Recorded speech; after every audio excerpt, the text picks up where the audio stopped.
Pukul 11 Molo siang 14 Juni 2018 di Dusun Sukamaju, Desa Tegal Rejo, Kabupaten Kendal, Jawa Tengah, sebuah peristiwa mengerikan terjadi dan langsung mengguncang ketenangan kampung kecil yang biasanya damai.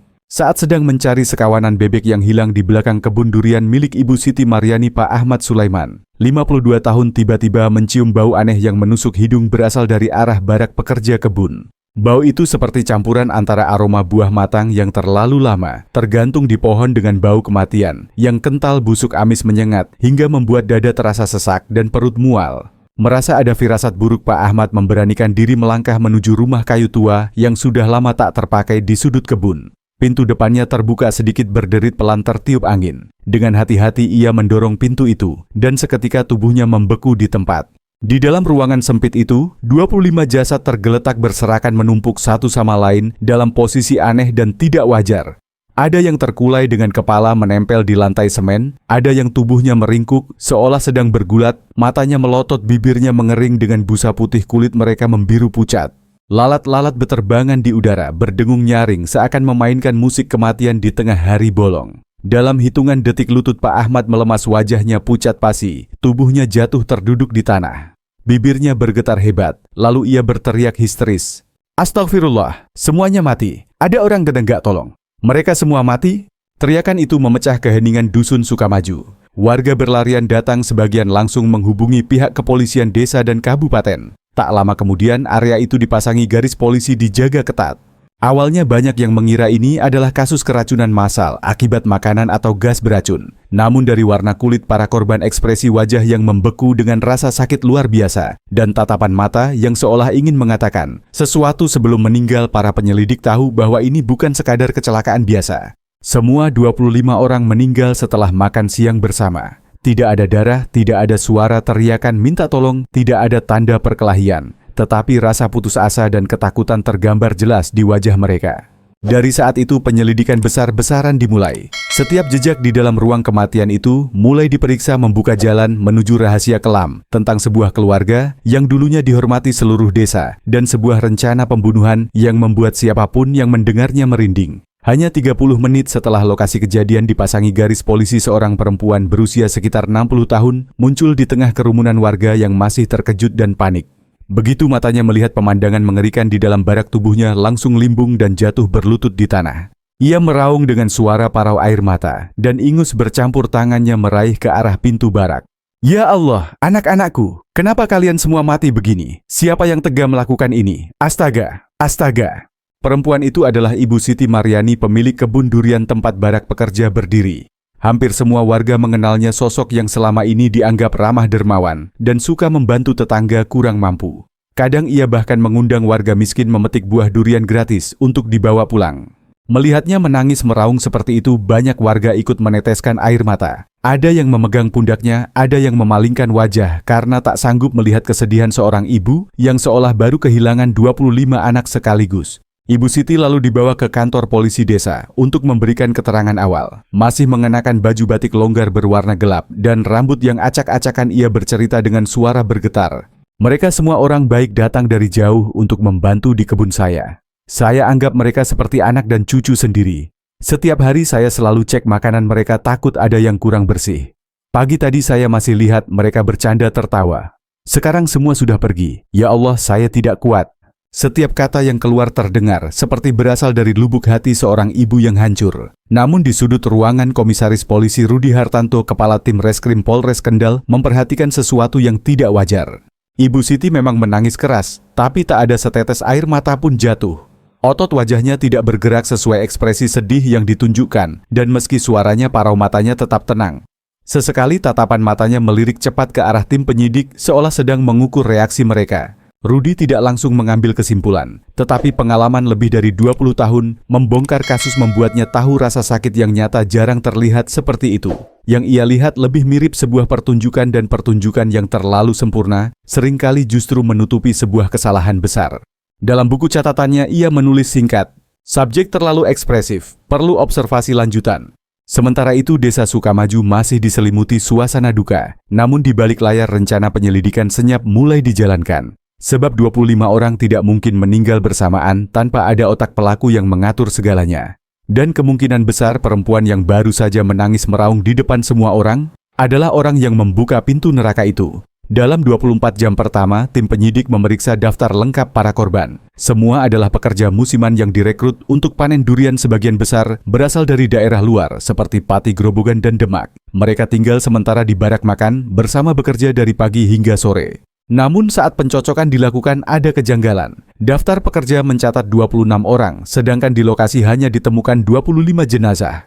Satu orang hilang, apakah ia berhasil melarikan diri atau justru pelaku? Penyelidikan cepat mengarah pada nama Budi Santoso, 32 tahun, asal Kecamatan Juwana, Kabupaten Pati. Budi adalah pekerja baru masuk 3 bulan lalu. Ia dikenal pendiam, sopan, dan nyaris tak pernah terlibat masalah. Namun Budi tidak menghilang. Ternyata ia sedang dirawat di Puskesmas Desa Tegal Rejo, hanya berjarak 2 km dari lokasi kejadian. Berdasarkan catatan medis, pada pagi hari 14 Juni, Budi mengalami reaksi alergi parah setelah tanpa sengaja memakan seekor kalajengking kecil yang bersembunyi di dalam nasi sisa semalam.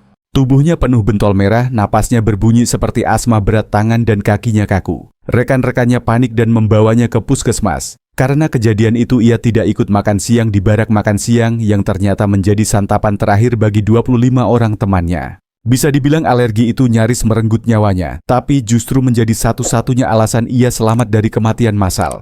Seorang dokter jaga di puskesmas menceritakan, saat dibawa kondisinya sudah parah. Kami kira cuman alergi biasa, jadi langsung kami tangani. Nggak nyangka, ternyata tanpa sadar kami sudah menyelamatkan satu nyawa dari kejadian mengerikan itu. Malam itu juga Budi dipindahkan ke ruang isolasi khusus dijaga 24 jam oleh tenaga medis dan polisi bersenjata. Tubuhnya masih lemah tetapi jiwanya benar-benar terpukul. Begitu diberitahu bahwa ia satu-satunya yang selamat, Budi menunduk bahunya bergetar hebat lalu menangis. Mereka, semuanya beneran mati Pak Mas Anto di Mbak Rini? Semuanya nggak ada lagi, padahal kemarin masih ngobrol bareng. Melihat tatapan kosong dan tangisan terputus-putus itu, para penyidik sadar Budi bukan hanya korban yang selamat, ia adalah saksi kunci. Satu detail kecil yang ia ingat bisa menjadi awal untuk mengurai simpul misteri ini. Dan di luar sana, orang yang bertanggung jawab atas kematian 25 pekerja itu pasti tidak akan tinggal diam jika tahu Budi masih hidup. Tanggal 15 Juni 2018, hanya 24 jam setelah kejadian, Pusat Laboratorium Forensik Polri didatangkan langsung ke Kabupaten Kendal. Kasus ini bukan lagi sekadar urusan tingkat desa atau kabupaten, ia telah naik status menjadi kasus kriminal luar biasa karena melibatkan kematian massal 25 orang sekaligus. Semua barang bukti di lokasi disegel dan diberi label sesuai prosedur ketat, sisa nasi putih, sayur bening, daging, semur, air minum, hingga sampel cairan lambung dan potongan jaringan hati dari para korban. Semua dibawa untuk diuji di laboratorium. Hasilnya membuat seluruh tim penyidik terdiam. Dalam 100% sampel nasi dan isi perut korban ditemukan carbofuran, racun pestisida mematikan yang sudah lama dilarang peredarannya di Indonesia. Di pasaran gelap racun ini dikenal dengan nama furadan. Carbofuran tidak berwarna, tidak berbau jika sudah dilarutkan, dan hanya butuh beberapa miligram untuk menyebabkan gagal napas, akut kejang, kelumpuhan saraf, hingga kematian dalam waktu 10-30 menit tergantung dosis. Kesimpulan itu menghancurkan dugaan awal bahwa ini hanyalah keracunan makanan biasa. Ini adalah pembunuhan berencana. Penyelidikan ulang dilakukan untuk merekonstruksi persiapan makan siang hari itu. Diketahui bahwa juru masak barak, seorang pekerja paruh baya bernama Mbak Sri, sempat meninggalkan dapur sekitar 20 menit untuk membeli kecap di warung. Selama waktu itu dapur tidak diawasi sama sekali. Dan yang lebih mencurigakan, satu-satunya orang yang memiliki kunci gudang bahan makanan adalah Ibu Siti Mariani, sang pemilik kebun durian. Di tempat kerja yang tidak memiliki kamera CCTV, tidak ada pengawas, dan waktu kejadian yang pas bertepatan saat juru masak keluar, semua potongan waktu dan kesempatan mengarah pada satu kesimpulan yang mencekam. Saat menerima laporan hasil laboratorium, Komisaris Rudi mengepalkan tangan. Suaranya datar namun tegas. Mayat bisa diam, tapi sains tidak. Dan kali ini nasi dingin dan bau pestisida ini akan membongkar siapa pelakunya. Malam itu juga surat panggilan darurat diterbitkan. Ibu Siti Mariani diminta kembali ke kantor polisi kabupaten. Namun kali ini statusnya bukan lagi saksi, melainkan tersangka utama. Setelah hipotesis keracunan disengaja menguat, penyidik mulai menggali latar belakang ekonomi Ibu Siti Mariani, pemilik kebun durian yang menjadi lokasi tragedi. Di mata warga, ia adalah sosok perempuan sukses, punya lahan durian puluhan hektar, rumah besar, dan kerap menyumbang dalam kegiatan sosial desa. Namun data dari sistem informasi perbankan berkata lain. Penyidik menemukan bahwa Siti menanggung utang lebih dari 32 miliar. Beberapa bulan sebelumnya ia menjaminkan seluruh kebun durian termasuk tanah rumah dan peralatan kepada sebuah perusahaan pembiayaan ilegal yang punya kaitan dengan jaringan kriminal.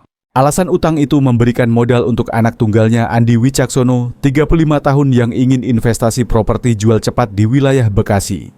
Namun proyek itu gagal total dalam 2 bulan dan Andi kehilangan seluruh uang. Kini ancaman menyita lahan dan rumah bisa terjadi kapan saja. Di sisi lain, para pekerja kebun juga terus menagih upah yang totalnya hampir 200 juta.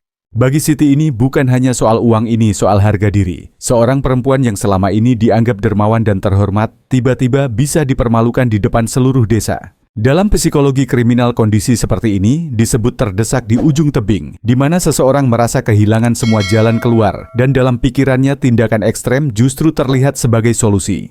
Bagi Siti, para pekerja itu bukan lagi dianggap seperti anak sendiri, melainkan beban yang akan membongkar semua rahasia utangnya.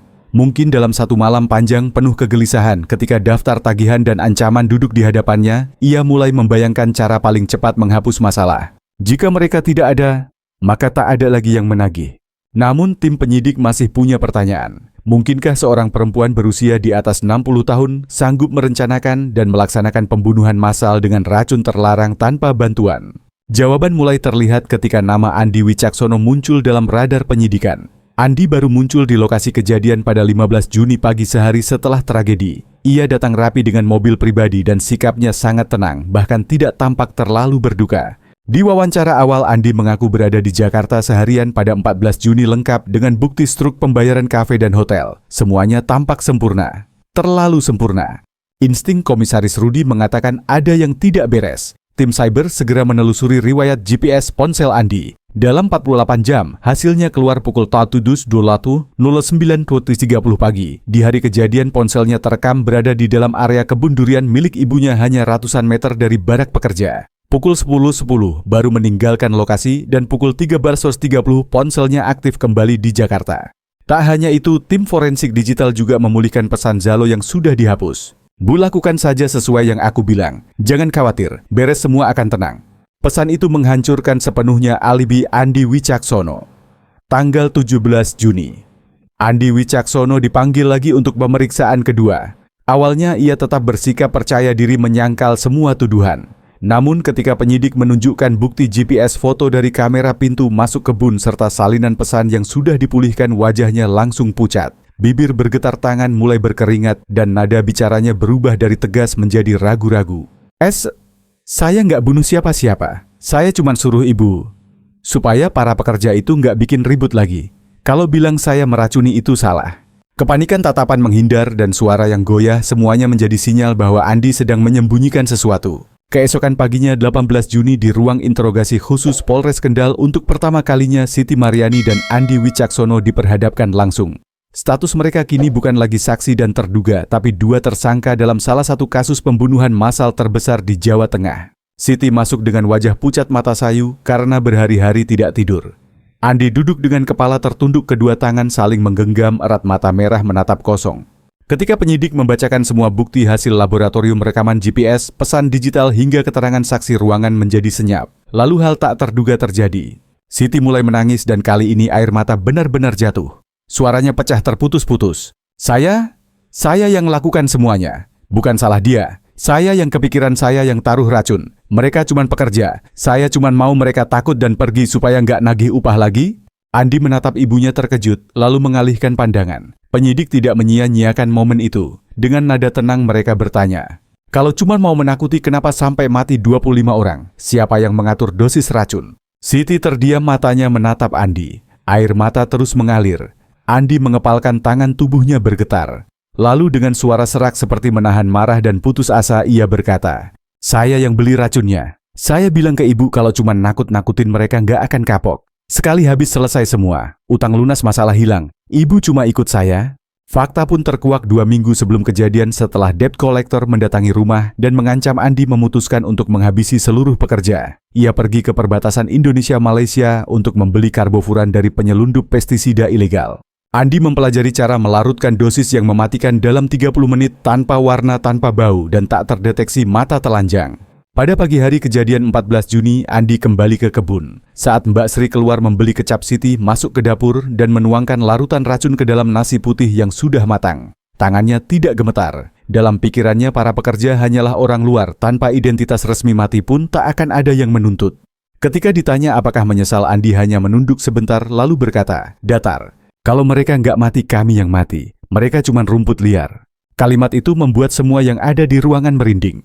3 bulan setelah tragedi, tepatnya 15 September 2018, sidang perdana kasus pembunuhan massal di kebun durian Desa Mekarsari resmi digelar di Pengadilan Negeri Kendal. Sejak pagi ratusan warga sudah memadati halaman pengadilan. Ada yang datang karena penasaran, ada yang datang karena ingin melihat keadilan ditegakkan untuk 25 nyawa tak berdosa yang tewas mengenaskan. Di ruang sidang suasana terasa berat seperti diselimuti kabut duka. Siti Maryani duduk di kursi terdakwa, kepala menunduk tangan, menggenggam erat ujung kebaya lusuhnya.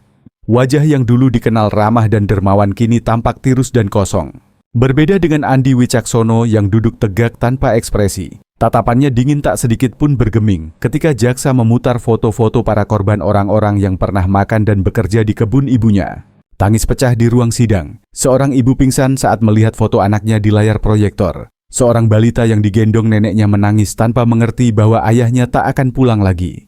Jaksa membacakan tuntutan selama hampir setengah jam. Ia menyatakan perbuatan Siti dan Andi kejam, terencana, dan bermotif menghindari pembayaran utang upah, bukan sekadar konflik pribadi. Tindakan mereka disebut telah menghancurkan rasa aman masyarakat dan meninggalkan luka yang tak akan pernah sembuh bagi keluarga korban. Saat diberi kesempatan bicara terakhir, Siti menangis terseduh. "Ampuni anak saya. Semua salah saya. Saya rela menanggung seluruh hukuman. Saya menyesal. Saya menyesal." Namun Andi hanya tersenyum tipis dan berkata datar, "Saya hanya melakukan yang perlu dilakukan untuk mempertahankan rumah. Di dunia ini yang kuat hidup, yang lemah mati." Hening menyelimuti ruang sidang. Tak ada lagi rasa iba, tak ada kemarahan yang meledak, hanya dingin yang menusuk tulang. Majelis hakim menjatuhkan vonis hukuman mati untuk Andi Wicaksono, penjara seumur hidup untuk Siti Maryani. Tidak ada tepuk tangan, tidak ada sorak-sorai. Hanya sunyi karena semua tahu keadilan tidak akan mengembalikan 25 nyawa yang hilang. Kebun durian seluas 3 hektar di Mekarsari disita negara. Tempat yang dulu subur dan harum saat musim panen itu kini dibiarkan terbengkalai. Rumput liar menutupi tanah, pohon-pohon berbuah lebat, tapi tak seorang pun berani memetiknya.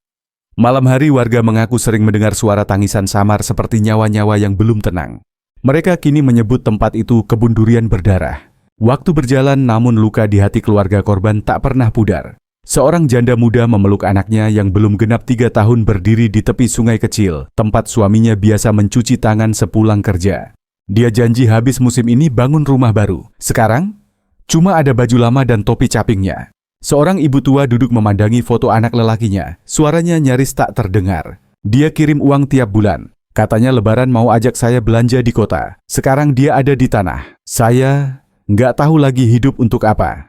25 keluarga, 25 kisah duka, dan satu pengingat bahwa kejahatan tidak selalu lahir dari kebencian. Kadang ia muncul dari kelemahan, rasa takut, kehilangan kehormatan, dan keyakinan salah bahwa mengorbankan orang lain adalah jalan keluar. Kasus ini meninggalkan pertanyaan yang sulit dijawab. Jika kita berada di ujung tanduk, terhimpit utang dan ancaman kehilangan segalanya, apakah kita akan tetap memegang nurani, atau justru melangkah ke sisi gelap tanpa sadar? Karena setiap manusia punya titik rapuhnya sendiri, dan jika tak waspada, titik itulah yang akan membuka pintu menuju tragedi.